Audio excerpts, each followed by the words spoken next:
Quand on lit la première page de la Bible, on voit la lumière, les océans, la création du monde. On passe facilement à côté d'un secret important. Genèse chapitre 1 n'est pas un simple récit historique. C'est une carte au trésor caché auquel nous allons à la recherche aujourd'hui. Dans les prochaines minutes, je vais vous montrer que la naissance, la crucifixion brutale et la résurrection de Jésus-Christ sont encodées avec une clarté nette dans les 4 premiers jours de la création. Ouvrez la toute première page de votre Bible. Lisons les tout premiers mots. Au commencement, Dieu créa les cieux et la terre. C'est magnifique, n'est-ce pas? Parfait, ordonné. Mais avez-vous déjà remarqué ce qui se passe juste à la ligne suivante? Lisons le verset 2. Soudainement, on nous dit la terre était informe et vide. Il y avait des ténèbres à la surface de l'abîme. Attendez une seconde. Informe, vide, sombre. Dieu ne crée pas des choses en ruine. Il est le Dieu de l'ordre, de la beauté et de la perfection.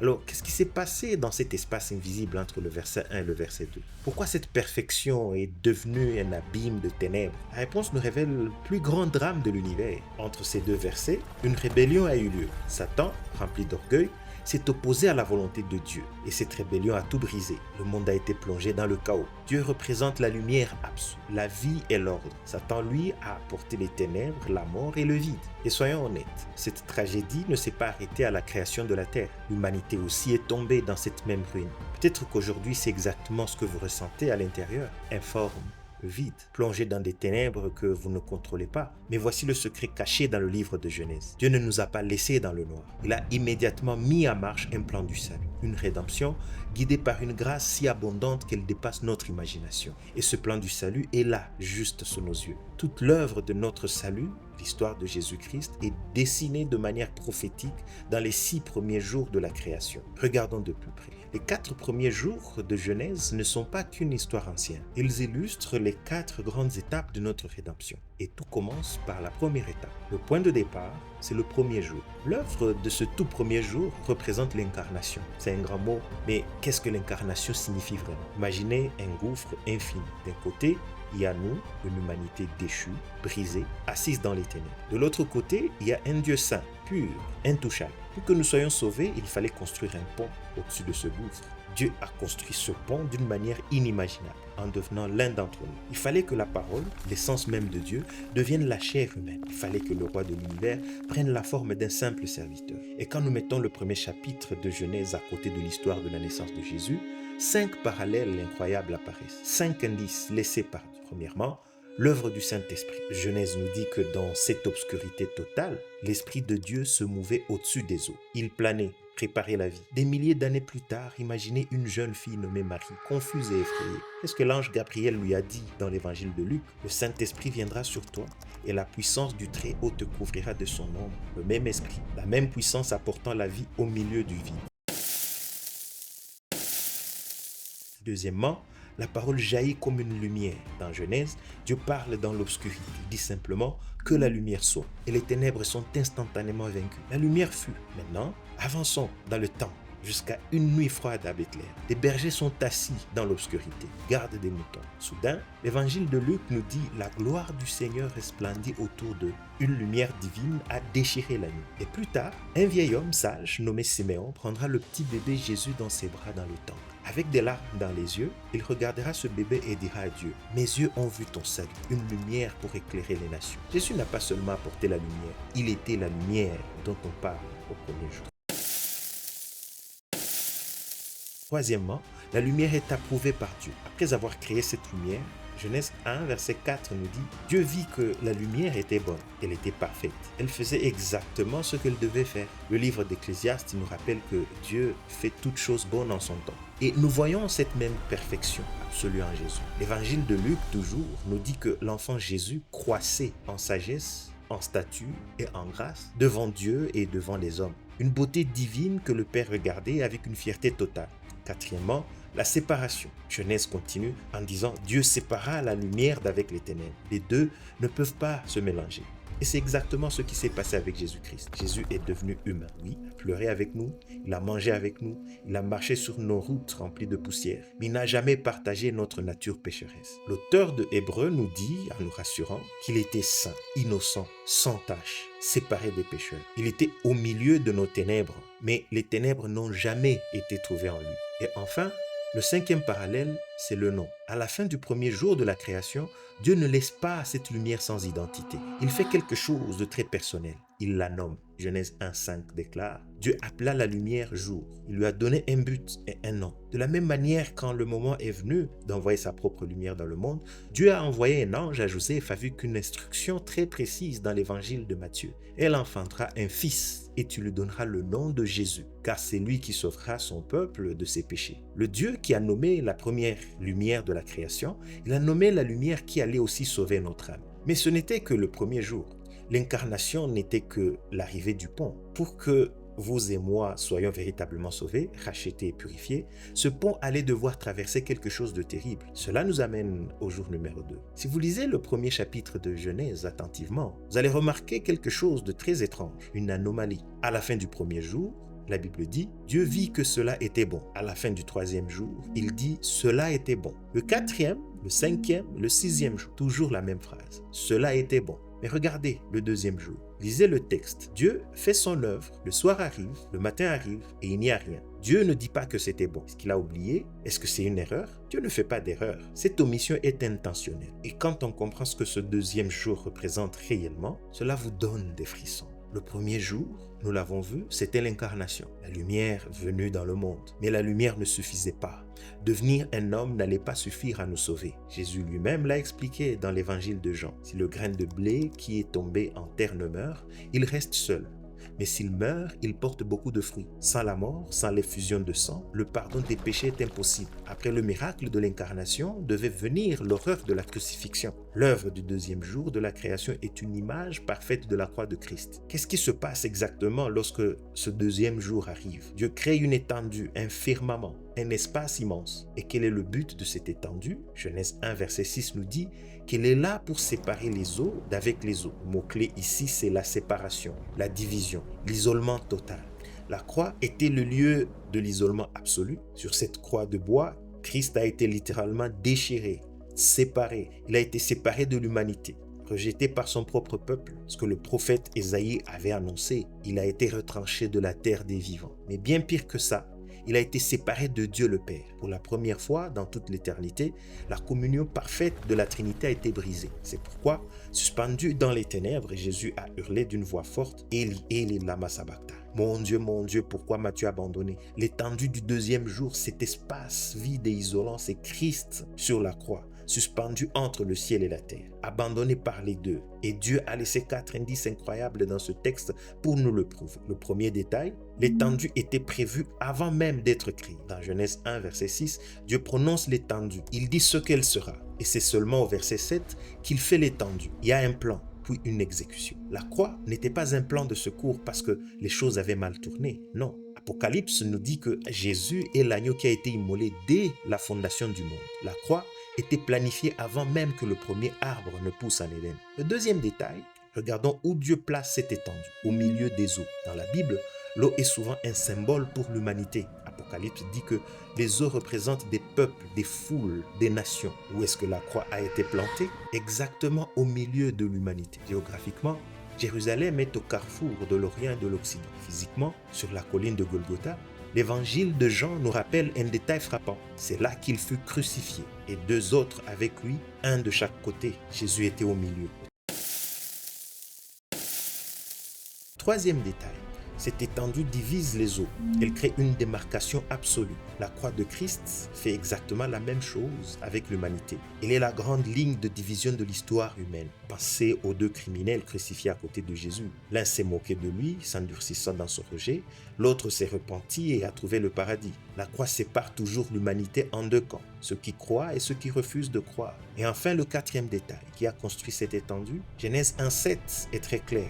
Dieu fit l'étendue. Nous pensons souvent que ce sont les soldats romains ou les chefs religieux qui ont orchestré la mort de Jésus. Ils étaient les instruments, oui. Mais le livre des Actes des Apôtres, chapitre 2, déclare que Jésus a été livré selon le dessein arrêté et la prescience de Dieu. C'est Dieu le Père qui a conçu la croix. C'est Dieu le Père qui a frappé son propre Fils pour payer la tête de vos péchés et les miens. Maintenant, on comprend l'anomalie. Maintenant, Nous savons pourquoi le deuxième jour est le seul jour de la création où Dieu n'a pas dit cela était bon. Comment le Père pouvait-il regarder le moment où son Fils unique est torturé, brisé, chargé de toutes nos maladies, de tous les mensonges et de tous les péchés de l'histoire de l'humanité et appeler cela une bonne chose? Ce jour représentait la laideur de notre péché et le prix inimaginable de notre salut. Le ciel a détourné le regard, mais la mort n'est pas la fin de l'histoire, car s'il y a un deuxième jour des ténèbres, un troisième jour allait inévitablement se lever. La croix était une tragédie insoutenable, mais grâce à Dieu, l'histoire ne s'arrête pas le vendredi. Si le deuxième jour représente la mort et l'isolement, qu'est-ce qui se passe ensuite? L'œuvre de notre rédemption ne pouvait pas être laissée inachevée. Un pont a été construit par l'incarnation, le prix a été payé par la crucifixion, mais un sauveur mort ne peut pas sauver. Il fallait une victoire absolue sur la tombe. Et Genèse l'avait déjà annoncé. Des milliers d'années à l'avance, il l'avait déjà fait. Regardez ce qui se passe le troisième jour de la création. Rappelez-vous, la terre était entièrement recouverte par les eaux. Et nous avons vu que les eaux symbolisent souvent le jugement, les nations, la mort. Tout était submergé. Mais soudain, dans Genèse 1, verset 9, la voix de Dieu résonne à nouveau. Que les eaux qui sont au-dessous du ciel se rassemblent en un seul lieu et que le sec apparaisse. Imaginez la scène. Les eaux sombres et violentes du jugement sont forcées de reculer. Elles se retirent. Et qu'est-ce qui émerge des profondeurs? Le sec. La terre ferme, une roche solide qui s'élève au-dessus du niveau de la mer, victorieuse et inébranlable. C'est une image puissante, n'est-ce pas? Mais attendez, une terre sèche, nue et rocailleuse, c'est impressionnant, mais c'est sans vie. C'est exactement comme la pierre froide d'un tombeau. Si le troisième jour s'arrêtait là, nous aurions un monument, mais nous n'aurions pas de salut. Dieu ne s'arrête jamais à mi-chemin. Regardez la suite au verset 11. Puis Dieu dit que la terre produise de la verdure, de l'herbe portant de la semence, des arbres fruitiers donnant du fruit, et cela fut ainsi. L'explosion de la vie, de cette terre qui semblait morte, stérile et enfouie sous les eaux du jugement, jaillit soudainement une vie abondante, verte et vivante, remplie de semences pour se multiplier. C'est exactement ce qui s'est passé un dimanche matin à Jérusalem. Troisième jour, le Sauveur crucifié, qui avait été submergé par les eaux du jugement de Dieu à notre place, a vaincu la mort. La pierre du tombeau a été roulée. Le Fils de Dieu est ressuscité des morts, triomphant. Il s'est élevé au-dessus de la mort, tout comme la terre s'est élevée au-dessus des eaux. Et il n'est pas revenu simplement comme une pierre froide. Il est revenu débordant de vie, apportant avec lui le fruit de la résurrection pour le monde entier. L'apôtre Paul l'appellera d'ailleurs les prémices, le premier fruit de ceux qui sont morts. Le troisième jour de la création était le jour où la vie a jailli de la terre. Le troisième jour de l'histoire humaine a été le jour où la vie éternelle a jailli du tombeau. Mais pourquoi c'est si important pour nous aujourd'hui? Pourquoi ce troisième jour change tout pour chacun d'entre nous? Parce que Jésus n'est pas seulement un personnage historique qui a survécu à une exécution. L'auteur du livre des Hébreux, au chapitre 7, nous donne la conséquence de ce troisième jour.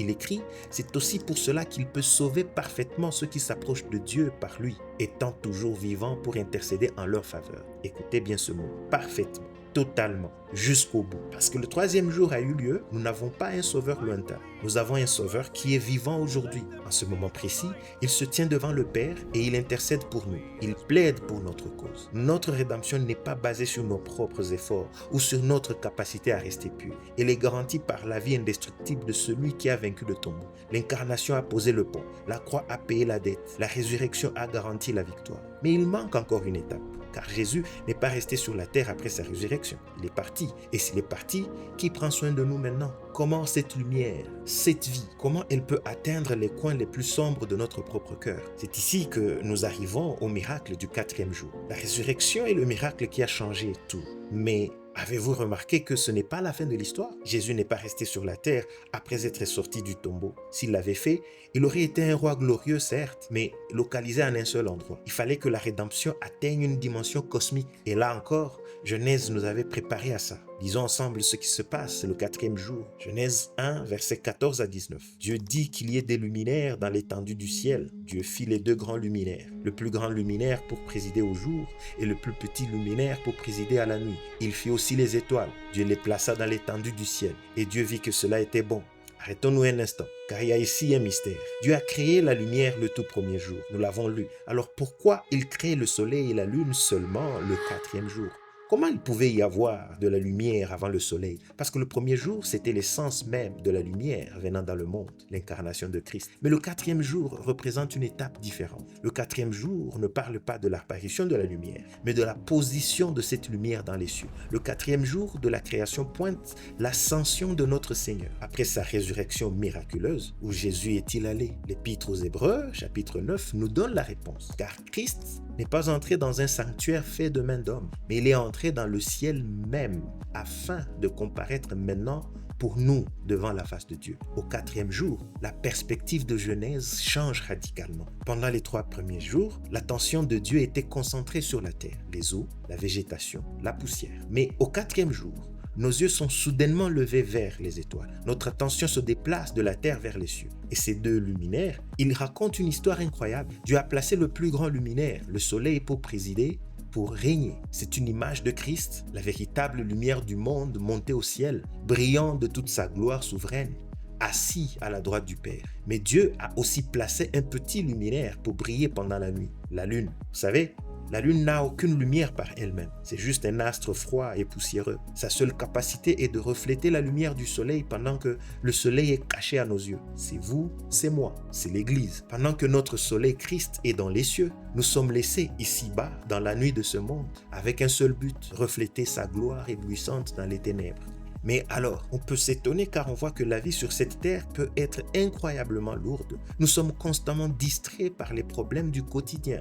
Le stress, l'anxiété, les factures, la maladie. Nos yeux sont fixés sur la boue, sur la poussière de nos problèmes terrestres. Le message du 4e jour, c'est un appel de Dieu à lever les yeux. Puisque Christ est monté au ciel, notre véritable vie s'y trouve aussi. C'est l'exhortation de l'apôtre Paul dans sa lettre aux Colossiens. Si donc vous êtes ressuscités avec Christ, cherchez les choses d'en haut, où Christ est assis à la droite de Dieu. Affectionnez-vous aux choses d'en haut, et non à celles qui sont sur la terre. Affectionnez-vous. Attachez votre cœur aux choses d'en haut. Quand le monde autour de nous devient sombre, quand la nuit vous semble interminable, rappelons-nous du 4e jour de la création. Regardons vers les cieux. Notre Sauveur n'est pas dans le tombeau terrestre. Il est dans la salle du trône de l'univers, couronné de gloire, brillant d'un éclat que les ténèbres ne pourront jamais éteindre. L'incarnation, la croix, la résurrection, l'ascension, tout est là, caché dans les jours de la création. Le plan du salut est parfait.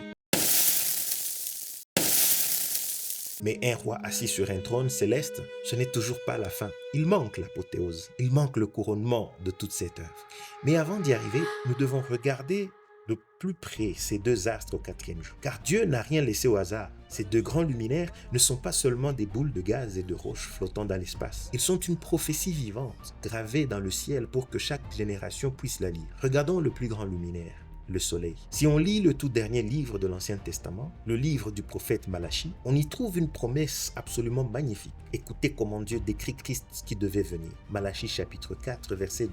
Mais pour vous qui craignez mon nom, se lèvera le soleil de la justice et la guérison sera sous ses ailes. Pensez à ce que fait le soleil après une longue nuit glaciale d'hiver. Quand le soleil se lève, il n'apporte pas seulement de la lumière pour que nous puissions voir, il apporte de la chaleur, il apporte la vie. Ses rayons touchent la terre gelée et la font fondre. C'est exactement ce que Jésus fait pour un cœur brisé. Peut-être que vous traversez une saison qui ressemble à un hiver spirituel. Tout semble froid, engourdi, sans espoir. La promesse de Malachie, c'est que lorsque le soleil de justice se lève sur notre vie, il ne vient pas pour nous éblouir et nous condamner. Il apporte la guérison sous ses ailes. Ces rayons de lumière viennent réchauffer les parties les plus gelées de notre âme. Et quel en est le résultat? Malachie continue avec une image remplie d'une joie explosive. Sortirez et vous sauterez comme les veaux d'une étable. Pour nous, aujourd'hui, l'image peut sembler étrange. Mais pensons à un animal enfermé dans le noir pendant des mois à cause du froid de l'hiver. Le jour où les portes s'ouvrent au printemps et que le soleil frappe au visage, il ne marche pas calmement vers l'extérieur. Il bondit,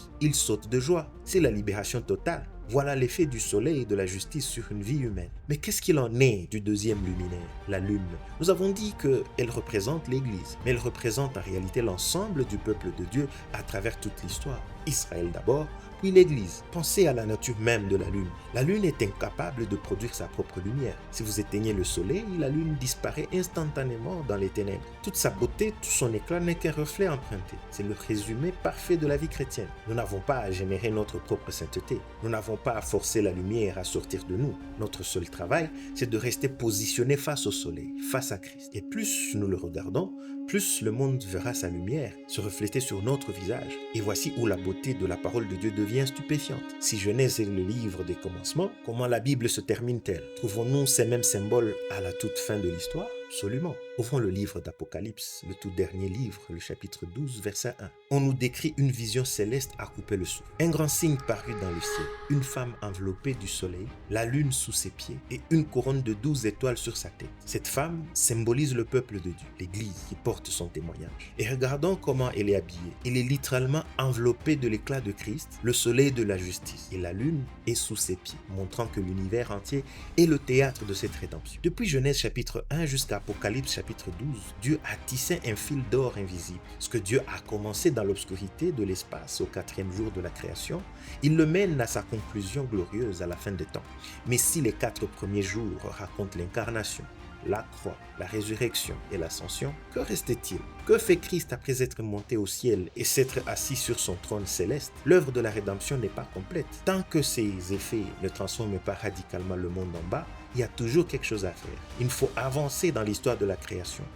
Il faut voir ce qui se passe quand les eaux et la terre s'animent. Mais si Christ est monté au ciel, une question se pose. Sommes-nous seuls ici-bas? S'il est là-haut sur son trône, a-t-il abandonné la terre à son propre chaos? Absolument pas. Regardons de nouveau la fonction que Dieu donne à ces deux grands luminaires. Genèse 1, versets 17 à 18.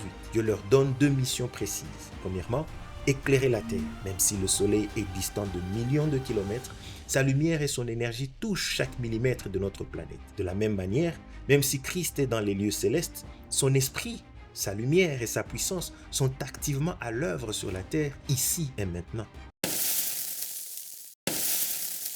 Deuxièmement, pour présider au jour et à la nuit. Et c'est ici que le texte devient profondément personnel. Présider, cela veut dire gouverner. Cela veut dire avoir le contrôle total. Dans notre vie, nous traverserons des jours, des saisons de joie éclatante, de succès et de paix. Et nous traverserons aussi des nuits, des saisons de deuil, de doute, de maladie, de dépression profonde. Christ que nous servons ne règne pas seulement sur nos jours ensoleillés, il préside à la nuit. Même lorsque nous sommes plongés dans l'obscurité la plus totale, il reste souverain. Rien n'échappe à son contrôle. Il a placé l'Église telle une lune brillante pour nous éclairer et nous accompagner jusqu'à ce que le matin se lève à nouveau. Prenons du recul un instant. Regardons ce que nous venons de découvrir ensemble. Une œuvre parfaite, cachée dans le code génétique même de l'univers. Le jour 1, la lumière entre dans les ténèbres, c'est l'incarnation. Jésus devient l'un de nous. Le jour 2, l'étendue sépare violemment les eaux. C'est la croix. Jésus est brisé et isolé pour porter nos péchés. Le jour 3, la terre s'élève. Il s'élève victorieusement hors des eaux de la mort pour donner la vie. C'est la résurrection. Le tombeau est vide. Le jour 4, les luminaires sont placés au sommet des cieux pour régner avec gloire. C'est l'ascension. Le roi prend sa place sur son trône. La rédemption est entière. Elle est dessinée dès la première page de la Bible. L'œuvre de notre salut n'est pas une simple réaction de Dieu face à un monde qui a mal tourné. C'est l'architecture même de la création. Mais qu'est-ce qui se passe quand une œuvre aussi colossale est enfin terminée? Tournons la page et lisons les premiers mots de Genèse chapitre 2. Ainsi furent achevés les cieux et la terre et toute leur armée. Dieu acheva au 7e jour son œuvre qu'il avait faite. Et il se reposa au 7e jour de toute son œuvre. Il se reposa. Je vais vous poser une question. Est-ce que vous pensez que Dieu, le Créateur infini et tout-puissant de l'univers, était fatigué? Est-ce que vous pensez qu'il avait besoin de reprendre son souffle parce que créer des milliards de galaxies l'avait épuisé? Bien sûr que non. Le prophète Ésaïe nous dit que Dieu ne se fatigue ni ne se lasse jamais. Alors pourquoi s'est-il reposé? Dieu ne s'est pas reposé parce qu'il était fatigué. Il s'est reposé parce que l'œuvre était achevée. Il n'y avait plus rien à ajouter. Le tableau était terminé. Le chef-d'œuvre était parfait. Il n'y avait plus le moindre coup de pinceau à donner. Et ceci, mes amis, est la vérité la plus libératrice qu'on puisse entendre aujourd'hui. Ça, c'est une bonne nouvelle. Parce que tout comme l'œuvre de la création physique a été achevée, l'œuvre de notre rédemption spirituelle l'est aussi. Rappelez-vous les dernières paroles de Jésus lorsqu'il était suspendu à la croix, juste avant de rendre son esprit. Il n'a pas dit « j'ai fait ma part maintenant, à vous de faire le reste ». Il a crié un seul mot en grec, « tetelestai », ce qui signifie tout est accompli. La dette est payée, l'œuvre est terminée. Tellement de gens vivent leur foi dans l'épuisement total. On essaie de gagner l'amour de Dieu. On essaie d'être assez bon, de prier assez longtemps, de lire assez de chapitres, de ne jamais faire d'erreur. On travaille, on court sur un tapis roulant spirituel qui ne s'arrête jamais, terrifié à l'idée que si nous ralentissons, Dieu sera déçu de nous. Mais l'image de Genèse nous donne une invitation totalement différente. L'œuvre de notre salut est achevée, l'incarnation est faite, la croix est plantée, le tombeau est vide, Christ est sur le trône. Qu'y a-t-il de plus à ajouter? Absolument rien. Le 7e jour nous appelle à faire une chose et une seule, entrer dans le repos de Dieu. Arrêtez d'essayer de gagner ce qui nous a été offert par grâce. C'est accepter de nous asseoir dans l'herbe verte d'une nouvelle création, de regarder l'œuvre parfaite de Jésus et de soupirer de soulagement en disant « c'est fini, je suis sauvé ». Mais si l'œuvre est achevée et que Dieu se repose, Genèse ne s'arrête pas là. Il manque encore la pièce maîtresse du jardin. Jusqu'à présent, nous avons parlé des jours, des étoiles et des plantes. Mais pour qui tout cela a-t-il été construit? La création appelle son roi et sa reine. Et ce qui va émerger de la poussière au chapitre suivant révèle un tout nouveau niveau du mystère de Christ. Tout ce théâtre, tous ces jours de création, ce pont céleste, cette étendue tragique, cette résurrection de la terre, ce couronnement des étoiles, tout cela a été mis en place pour une seule et unique raison. Préparer un foyer pour le chef-d'œuvre, l'homme et la femme, Adam et Ève. Mais à la lumière de tout ce que nous venons de voir, est-ce que vous pensez vraiment que l'histoire d'Adam et Ève n'est qu'une leçon ancienne de biologie? Absolument pas. L'apôtre Paul nous dit dans le Nouveau Testament qu'Adam était la figure de celui qui devait venir. Regardons l'image finale de ce jardin. Comment la première femme, l'épouse, a été créée. Dieu a fait tomber un profond sommeil sur le premier Adam. Et pendant qu'il était endormi dans ce sommeil de mort, Dieu a ouvert son côté, il a pris une côte et de cette blessure, il a formé une épouse. Quand Adam s'est réveillé, il a regardé cette femme et a dit « Voici l'os de mes os et la chair de ma chair ». Des milliers d'années plus tard, le dernier Adam, Jésus-Christ, est venu sur terre. Et pour obtenir son épouse, l'Église, vous et moi, il a dû subir la même chose. Sur la croix, le dernier Adam a été plongé dans le sommeil profond terrifiant de la mort. Pendant qu'il était endormi sur cette croix de bois, un soldat romain a pris une lance et a percé son côté. De son côté ouvert ont coulé du sang et de l'eau. Et c'est de cette blessure sacrée, par le sang qui pardonne et l'eau qui purifie, que Dieu a formé l'épouse du Christ, l'Église. Jésus a été brisé pour que nous soyons créés. Il a été endormi dans la mort pour que nous puissions nous réveiller à la vie. L'Ancien Testament n'est pas juste un livre d'histoire morale. La Genèse n'est pas un manuel scientifique pour débattre de l'âge de la Terre. Genèse, c'est l'Évangile. C'est le portrait de Jésus-Christ peint sur la toile de l'univers, attendant que nous ayons les yeux pour le voir. L'incarnation, la croix, la résurrection, l'ascension, l'Église et le repos éternel. Tout était là dès le commencement. Nous venons tout juste d'effleurer la surface des 2 premiers chapitres de la Bible. 2 chapitres sur plus de 1100. Si une telle beauté, un tel génie et une telle précision sont cachés dans les toutes premières pages, imaginez ce qui nous attend dans le reste de ce livre. Imaginez les mystères, les promesses et le plan du salut que Dieu a caché dans Exode, dans les rois, dans les prophètes. Tout ça attendant que nous les connaissions. Nous n'avons pas besoin de lire la Bible comme une obligation. Nous avons juste besoin de savoir comment la lire. Nous avons besoin de révélations à chaque page. Et c'est là notre désir ici. Si vous avez vu la beauté de Christ dans Genèse aujourd'hui, ne manquez pas ce que nous allons découvrir la prochaine fois. Abonnez-vous à cette chaîne, rejoignez-nous, parce que la carte au trésor vient tout juste de s'ouvrir. Au commencement était la parole. Et cette parole a le pouvoir de transformer notre vie aujourd'hui. À très bientôt.